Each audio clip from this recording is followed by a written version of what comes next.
excuse me, beautiful. I said, "Aw, shucks." And then he asked, "Well, hey, wanna grab lunch?" Assalamualaikum. Perkenalkan, nama saya Dwi Ayu Handirani IPA, asal sekolah dari SMA Negeri 11 Ambon. Saya di sini akan menjelaskan sedikit tentang penyakit leprae atau juga penyakit kusta. Leprae atau juga biasa disebut dengan penyakit kusta adalah penyakit infeksi bakteri kronis yang menyerang jaringan kulit, saraf tepi, dan juga saluran pernapasan. Penyakit ini disebabkan oleh bakteri Mycobacterium leprae. Kusta atau lepra dapat ditandai dengan lemah atau mati rasa pada tungkai atau bagian kaki, serta diikuti dengan lesi pada kulit.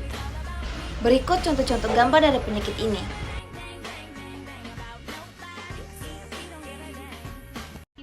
Kusta umumnya dapat ditangani dan jarang menyebabkan kematian. Namun penyakit ini dapat memunculkan risiko cacat. Seseorang dapat terkena penyakit kusta atau leprae jika ia terkena percikan air dari saluran pernafasan, yaitu dari ludah atau batuk, dalam jangka waktu yang lama secara terus-menerus. Perlu dicatat, kusta dapat tertular jika melalui kontak dalam jangka waktu yang lama. Kusta tidak akan menyebar jika hanya karena bersalaman, duduk bersama, ataupun berhubungan seksual dengan penderita. Selain itu, ada juga beberapa faktor yang mempengaruhi tingkat risiko terkena penyakit kusta atau leprae.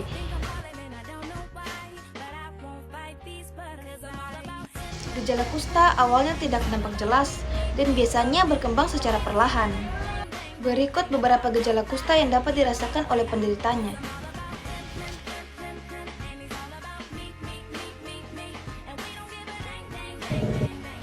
Berdasarkan keparahan gejalanya, kusta dibagi menjadi 6 jenis, yaitu And then he asked, "Well, hey, wanna grab lunch?" untuk mendiagnosis kusta atau lepra, dokter akan menanyakan gejala yang dialami. Kemudian, dokter memeriksa bagian kulit pasien untuk memeriksa apakah ada lesi yang mengalami gejala kusta atau tidak.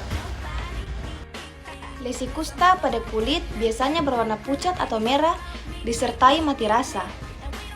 Untuk memeriksa apakah pasien mengalami lepra atau tidak, dokter akan mengambil sampel kulit dengan cara dikerok atau skin smear.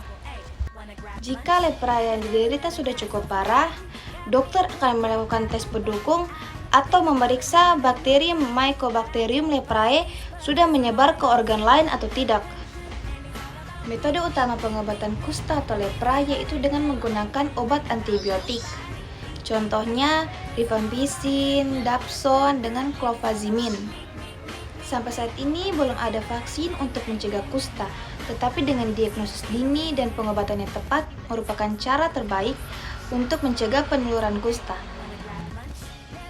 Sampel kulit ini kemudian dianalisis di laboratorium untuk dicek keberadaannya Mycobacterium leprae. Contoh pemeriksaannya adalah hitung darah lengkap, tes fungsi liver atau hati, tes kreatinin.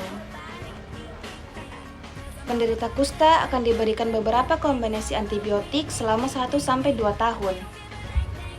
Di Indonesia, pengobatan kusta umumnya dilakukan dengan cara MDT atau multidrug terapi, yakni pengobatan yang mengombinasikan 2 antibiotik atau lebih.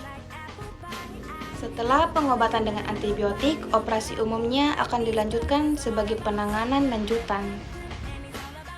Berikut tujuan bagi operasi bagi penderita kusta.